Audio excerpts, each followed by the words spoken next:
ದಾರಿ ಬಿಡುವಂತೆ ಹಾರ್ನ್ ಹೊಡೆದಿದ್ದಕ್ಕೆ ಹಲ್ಲೆ, ಕುಡಿಯಲು ಹಣ ಕೇಳಲು ಕಿಡಿಗೇಡಿಗಳಿಂದ ಕಿರೀಕ, ಕಾರ್ ಪಾರ್ಕಿಂಗ್ ವಿಚಾರಕ್ಕೆ ಎದುರು ಬದ್ರು ಮನೆಯವರ ಗಲಾಟೆ, ಕೊಪ್ಪಳ ಜಿಲ್ಲಾಸ್ಪತ್ರೆಯಲ್ಲಿ ಮಗು ಮಾರಾಟ ಆರೋಪದ ಅಡಿಯಲ್ಲಿ ನರ್ಸ್ ವಿರುದ್ಧ ದೂರು, ಹಾವಳಿ ಕೊಡ್ತಿದ್ದಂತಹ ಕಾಡು ಹಂದಿ ಕೊನೆಗೂ ಸೆರೆ. ಇಲ್ಲದರ ಮಾಹಿತಿ ಕರ್ನಾಟಕ ಟಾಪ್ 20ಯಲ್ಲಿ.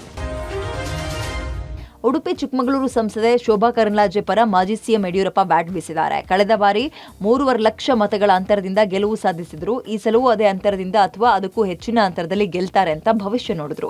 ಈ ಬಾರಿ ಶೋಭಾ ಕರಂದ್ಲಾಜೆ ಗೆದ್ದೇ ಗೆಲ್ತಾರೆ ಅಂತ ಬಿಎಸ್ವೈ ಪತ್ರ ಅಭಿಯಾನ ಬಗ್ಗೆ ಪ್ರತಿಕ್ರಿಯಿಸಿ, ಶೋಭಾ ವಿರುದ್ಧ ಪಿತೂರಿ ವ್ಯವಸ್ಥಿತ ಷಡ್ಯಂತ್ರ ಯಾರು ಮಾಡಿಸ್ತಾ ಇದ್ದಾರೆ ಅಂತ ಎಲ್ರಿಗೂ ಗೊತ್ತು ಅಂದ್ರು.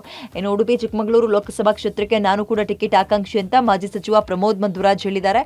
ಒಬ್ಬ ಹಿಂದುಳಿದ ವರ್ಗದ ಮೀನುಗಾರ ಸಮುದಾಯಕ್ಕೆ ಟಿಕೆಟ್ ಕೊಡಿ, ಜನಪ್ರಿಯತೆ ಇದ್ದು ಸರ್ವೆಗಳಲ್ಲಿ ನನ್ನ ಹೆಸರಿದ್ದು ಕಾರ್ಯಕರ್ತರು ಸೂಚಿಸಿದ್ರೆ ನನ್ನ ಟಿಕೆಟ್ ಕೊಡಿ, ಟಿಕೆಟ್ ಸಿಗದಿದ್ರೂ ನನ್ನ ಜೀವಮಾನ ಇರೋವರೆಗೂ ಬಿಜೆಪಿಲೇ ಇರ್ತೇನೆ.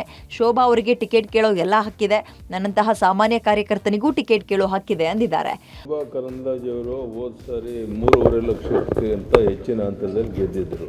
ಈ ಬಾರಿನೂ ಸಹ ಅದೇ ಅಂತರಕ್ಕಿಂತ ಇನ್ನೂ ಹೆಚ್ಚಿನ ಅಂತರದಲ್ಲಿ ಗೆಲ್ತಾರೆ. ಒಂದು ಷಡ್ಯಂತ್ರ ಪಿತೂರಿ ಇದು ಯಾರು ಮಾಡಿಸ್ತಾ ಇದ್ದಾರೆ ಎಲ್ರಿಗೂ ಗೊತ್ತಿರುವಂಥದ್ದು. ಯಾವುದಕ್ಕೂ ಅವ್ರೇನು ಜೊತೆಗಿಡಕ್ಕೆ ಹೋಗೋದಿಲ್ಲ. ನಾನೊಬ್ಬ ಟಿಕೆಟ್ ಆಕಾಂಕ್ಷಿ, ನನ್ನಲ್ಲಿ ಆರತಿ ಇದ್ದರೆ ಕೊಡಿ. ನಾನು ಜನಸೇವೆ ಮಾಡಿರ್ತಕ್ಕಂಥ ಆರತಿ ಇದ್ದರೆ, ನನಗೆ ಜನಪ್ರಿಯತೆ ಇದ್ದರೆ, ಕಾರ್ಯಕರ್ತರು ನನ್ನ ಹೆಸರನ್ನು ಸೂಚಿಸ್ತಾ ಇದ್ದರೆ, ಸರ್ವೆಗಳಲ್ಲಿ ನನ್ನ ಹೆಸರು ಮುಂಚೂಣಿಯಲ್ಲಿದ್ದರೆ, ನನ್ನಂಥ ಸಾಮಾನ್ಯ ಕಾರ್ಯಕರ್ತರಿಗೆ ಟಿಕೆಟ್ ಕೇಳೋ ಹಕ್ಕು ಕೂಡ ಇದೆ.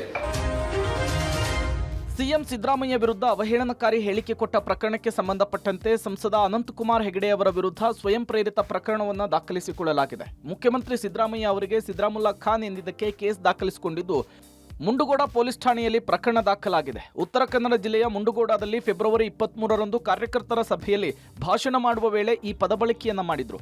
ಈ ಹಿನ್ನೆಲೆಯಲ್ಲಿ ಮುಂಡಗೋಡ ಪೊಲೀಸರು ಸುಮೋಟೋ ಪ್ರಕರಣವನ್ನು ದಾಖಲಿಸಿಕೊಂಡಿದ್ದಾರೆ.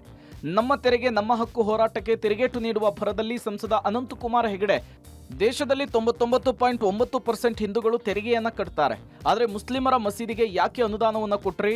ಸಿದ್ದರಾಮುಲ್ಲಾ ಖಾನ್ ಸರ್ಕಾರ ಅಲ್ಪಸಂಖ್ಯಾತರ ಓಲೈಕೆಯನ್ನ ಮಾಡ್ತಾ ಇದೆ, ರಾಜ್ಯದಲ್ಲಿ ಸಿದ್ದರಾಮುಲ್ಲಾ ಖಾನ್ ಸರ್ಕಾರ ಇದೆ ಅಂತೇಳಿ ವಾಗ್ದಾಳಿ ನಡೆಸಿದ್ರು. ಮೈಸೂರಿನಲ್ಲಿ ಜೂನ್ ತಿಂಗಳಲ್ಲಿ ಶಿಕ್ಷಕರ ಕ್ಷೇತ್ರದ ಚುನಾವಣೆ ನಡೆಯಲಿದೆ. ಚುನಾವಣೆಗೆ 4 ತಿಂಗಳು ಮುಂಚಿತವಾಗಿಯೇ ಗಿಫ್ಟ್ ಪಾಲಿಟಿಕ್ಸ್ ಶುರುವಾಗಿದೆ. ದಕ್ಷಿಣ ಶಿಕ್ಷಕರ ನೇತೃತ್ವದ ಜೆಡಿಎಸ್ ಟಿಕೆಟ್ ಆಕಾಂಕ್ಷಿ ವಿವೇಕಾನಂದ ರಾಜಾರುಷವಾಗಿ ಗಿಫ್ಟ್ಗಳನ್ನ ಹಂಚುತ್ತಿದ್ದಾರೆ. ಇನ್ನು ಜೆಡಿಎಸ್ನಿಂದ ಗೆದ್ದಿರುವಂತಹ ಮರಿತಿಬ್ಬೇಗೌಡ ಕಾಂಗ್ರೆಸ್ನತ್ತ ಮುಖ ಮಾಡುವ ಹಿನ್ನೆಲೆಯಲ್ಲಿ ಟಿಕೆಟ್ಗಾಗಿ ಮಾಜಿ ಎಂಎಲ್ಸಿ ಕೆಟಿ ಶ್ರೀಕಂಠೇಗೌಡ ಮುಖಂಡ ವಿವೇಕಾನಂದ ನಡುವೆ ಪೈಪೋಟಿ ಇದೆ. ಇನ್ನು ವರಿಷ್ಠರ ಸೂಚನೆ ಮೇರೆಗೆ ಚುನಾವಣೆಗೆ ಸಜ್ಜಾಗಿರುವಂತಹ ವಿವೇಕಾನಂದ ಮತದಾರರನ್ನ ಓಲೈಸೋದಿಕ್ಕೆ ವಾಚ್ ಅನ್ನ ಹಂಚುತ್ತಾ ಇದ್ದಾರೆ. ಇನ್ನು ಮಾಜಿ ಸಚಿವ ಸಾರಾ ಮಹೇಶ್ ಕಚೇರಿಯಲ್ಲಿ ಗಿಫ್ಟ್ ಹಂಚಿಕೆ ಮಾಡಲಾಗ್ತಾ ಇದ್ದು, ಮತದಾರರ ಹೆಸರನ್ನ ಪರಿಶೀಲನೆ ಮಾಡಿ ಒಬ್ಬೊಬ್ಬರಿಂದನೂ ಸಹಿ ಹಾಕಿಸಿಕೊಂಡು ಗಿಫ್ಟ್ ಅನ್ನ ಕೊಡಲಾಗ್ತಿದೆ. ಇನ್ನು ಶಿಕ್ಷಕರು ಒಬ್ಬೊಬ್ಬರಾಗಿ ಬಂದು ತಮ್ಮ ಹೆಸರನ್ನ ಹೇಳಿ ಗಿಫ್ಟ್ ಅನ್ನ ಪಡ್ಕೊಳ್ತಿದ್ದಾರೆ. ರಾಜ್ಯಸಭಾ ಚುನಾವಣೆಗೆ ಕ್ಷಣಗಣನೆ ಆರಂಭವಾಗಿದೆ. ಎರಡೂ ಕಡೆಯಲ್ಲೂ ಶಾಸಕರ ಹೈಜಾಕ್ ಕಸರತ್ತು, ಆಸೆ ಆಮಿಷದ ಮಸಲತ್ತು ತೆರೆಮರೆಯಲ್ಲಿ ಜೋರಾಗಿದೆ.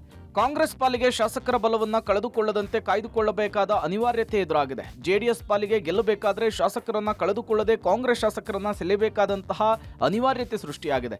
ಎರಡೂ ಕಡೆಯಿಂದ ಕ್ರಾಸ್ ವೋಟಿಂಗ್ ಮಾಡಿಸುವ ಇಲ್ಲವೇ ಗೈರಾಗಿಸುವ ಕಸರತ್ತು ಜೋರಾಗಿಯೇ ನಡೀತಾ ಇದೆ. ಕಾಂಗ್ರೆಸ್ ಹಾಗೂ ಬಿಜೆಪಿ ಜೆಡಿಎಸ್ ಮೈತ್ರಿಕೂಟದ ನಡುವೆ ರಾಜಕೀಯ ಜಿದ್ದಾಜಿದ್ದಿನ ಲೆಕ್ಕಾಚಾರಕ್ಕೆ ಕಾರಣವಾಗಿದೆ. ಹಾರ್ನ್ ಹಾಕಿದ್ರೂ ಬಸ್ಗೆ ದಾರಿ ಬಿಡದ ಯುವಕ ಕೆಎಸ್ಆರ್ಟಿಸಿ ಡ್ರೈವರ್ ಮೇಲೆಯೇ ಹಲ್ಲೆಗೆ ಮುಂದಾದ ಘಟನೆ ಗದಗದಲ್ಲಿ ನಡೆದಿದೆ. ಲಕ್ಷ್ಮೇಶ್ವರ ತಾಲೂಕಿನ ಸೂರಣಗಿಯಲ್ಲಿ ಕುಡಿದ ಮತ್ತಿನಲ್ಲಿ ಪುಟ್ಟಪ್ಪ ಎಂಬಾತ ಚಾಲಕನ ಮೇಲೆ ಕೂಗಾಡಿದ್ದಾನೆ. ಮಾತಿಗೆ ಮಾತು ಬೆಳೆದು ಚಾಲಕನ ಮೇಲೆ ಹಲ್ಲೆಗೆ ಮುಂದಾಗಿದ್ದಾನೆ. ಅವಾಚ್ಯವಾಗಿ ನಿಂದಿಸಿದ್ದಾನೆ. ಗುತ್ತಲ ಪಟ್ಟಣದಿಂದ ಸೂರಣಗಿ ಮಾರ್ಗವಾಗಿ ಲಕ್ಷ್ಮೀಶ್ವರಕ್ಕೆ ಬರ್ತಾ ಇದ್ದ ಬಸ್ ಚಾಲಕ ರಸ್ತೆ ಕಿರಿದಾಗಿದ್ದರಿಂದ ಹಾರ್ನ್ ಹಾಕಿ ದಾರಿ ಕೇಳಿದ್ದಾರೆ. ಆದರೆ ಯುವಕ ಬಸ್ಗೆ ಕಲ್ಲೆಸೆದು ಸಂಚಾರಕ್ಕೆ ಅಡ್ಡಿ ಮಾಡಿದ್ದಾನೆ. ಇನ್ನು ಪುಟ್ಟಪ್ಪ ಪರಾರಿಯಾಗಿದ್ದು, ಯುವಕ ಮಾಡಿದ ತಪ್ಪಿಗೆ ಆತನ ತಂದೆಯನ್ನ ಪೊಲೀಸರು ವಶಕ್ಕೆ ಪಡೆದಿದ್ದಾರೆ. ಇನ್ನು ರಾಯಚೂರಿನ ಲಿಂಗಸಗೂರು ಪಟ್ಟಣದ ಬಸವಸಾಗರ ವೃತ್ತದ ಬಳಿ ಮದ್ಯಪಾನಕ್ಕೆ ಹಣ ಕೀಳಲು ಕ್ಷುಲ್ಲಕ ಕಾರಣಕ್ಕೆ ಜಗಳ ತೆಗೆದು ವ್ಯಕ್ತಿಯೋರ್ವನ ಮೇಲೆ ಪುಂಡರು ಹಲ್ಲೆ ಮಾಡಿದ್ದಾರೆ. ಬಾರ್ ಮುಂದೆ ಕಾರನ್ನು ನಿಲ್ಲಿಸಿ ವೈಪರನ್ನು ಆನ್ ಮಾಡಿದ್ದಕ್ಕೆ ನೀರು ಸಿಡಿದಿದೆ, ನಮ್ಮ ಮೇಲೆ ಉಗುಳ್ತಾ ಇದೆಯಾ ಅಂಥೇಳಿ ಬಸವರಾಜ್ ಎಂಬುವರೊಂದಿಗೆ ಜಗಳವನ್ನು ತೆಗೆದಿದ್ದಾರೆ. ಬಳಿಕ ಹಣಕ್ಕಾಗಿ ಪೀಡಿಸಿ ಫೋನ್ ಪೇ ಮುಖಾಂತರ ಹಣ ಹಾಕುವಂತೆ ಒತ್ತಾಯಿಸಿದ್ದಾರೆ. ಹಣ ಕೊಡದಿದ್ದಕ್ಕೆ ಹಲ್ಲೆ ಮಾಡಿದ್ದಾರೆ. ಜಗಳ ಜೋರಾಗ್ತಾ ಇದ್ದಂತೆ ಯಲಗಲದಿನ್ನಿ ಗ್ರಾಮದ ಸುಮಾರು 20 ಜನ ಸ್ಥಳಕ್ಕೆ ಬಂದು ಹಲ್ಲೆ ಮಾಡಿದ್ದಾರೆ ಅಂಥೇಳಿ ಹಲ್ಲೆಗೊಳಗಾದಂತಹ ಬಸವರಾಜು ಆರೋಪಿಸಿದ್ದಾರೆ. ಗಾಯಾಳುವನ್ನ ಲಿಂಗಸಗೂರು ತಾಲೂಕು ಆಸ್ಪತ್ರೆಗೆ ದಾಖಲಿಸಲಾಗಿದೆ. ಲಿಂಗಸಗೂರು ಠಾಣೆಯಲ್ಲಿ 20 ಜನರ ವಿರುದ್ಧ ಪ್ರಕರಣ ದಾಖಲಾಗಿದೆ. ಕಾರ್ ಪಾರ್ಕಿಂಗ್ ವಿಚಾರಕ್ಕೆ ಎದುರು ಬದ್ರು ಮನೆಯವರು ಗಲಾಟೆ ಮಾಡಿಕೊಂಡಿದ್ದಾರೆ. ಬೆಂಗಳೂರಿನ ಸಂಜಯ್ ನಗರದ ಗೋವಿಂದಪ್ಪ ಲೇಔಟ್ನಲ್ಲಿ ಈ ಘಟನೆ ನಡೆದಿದೆ. ಮಯೂರ್ ಮತ್ತು ಸಂತೋಷ್ ಇಬ್ರು ಎದುರು ಬದ್ರು ಮನೆಯವರು. ಸಂತೋಷ್ ಮನೆ ಮುಂದೆ ಮಯೂರ್ ಕೆಲ ದಿನಗಳ ಕಾಲ ಕಾರನ್ನ ನಿಲ್ಲಿಸಿದ್ರು. ಈ ವೇಳೆ ಕಾರ್ ತೆಗೆಯೋದಕ್ಕೆ ಸಂತೋಷ್ ಒತ್ತಾಯಿಸಿದ್ರು.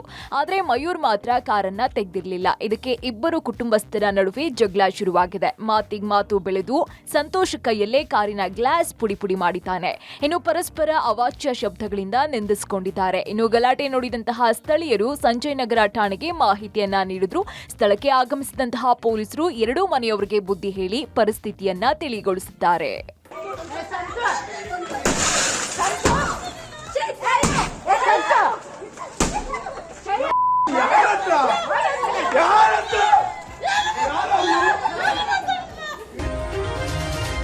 ಕೊಪ್ಪಳ ಜಿಲ್ಲಾ ಆಸ್ಪತ್ರೆಯಲ್ಲಿ ಮಗು ಮಾರಾಟ ಆರೋಪ ಕೇಳಿಬಂದಿದೆ. ಹೆರಿಗೆಗೆ ಬಂದಂತಹ ಮಹಿಳೆಯರಿಗೆ ಮಗು ಸತ್ತಿದೆ ಅಂತ ಹೇಳಿ ಮಗುವನ್ನ ಮಾರಾಟ ಮಾಡ್ತಾ ಇರುವ ಆರೋಪ ಮಾಡಲಾಗಿದೆ.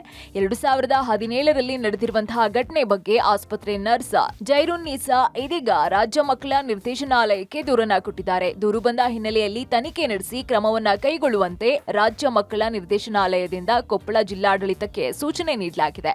ಅಲ್ಲದೆ ಕೊಪ್ಪಳ ವೈದ್ಯಕೀಯ ಕಾಲೇಜಿಗೂ ವರದಿ ನೀಡುವಂತೆ ಸೂಚನೆ ನೀಡಿದ್ದು, ಮಗು ಮಾರಾಟ ಆರೋಪ ಸಂಬಂಧ ಕಿಮ್ಸ್ ನಿರ್ದೇಶಕ ತನಿಖಾ ತಂಡ ರಚಿಸಿದೆ.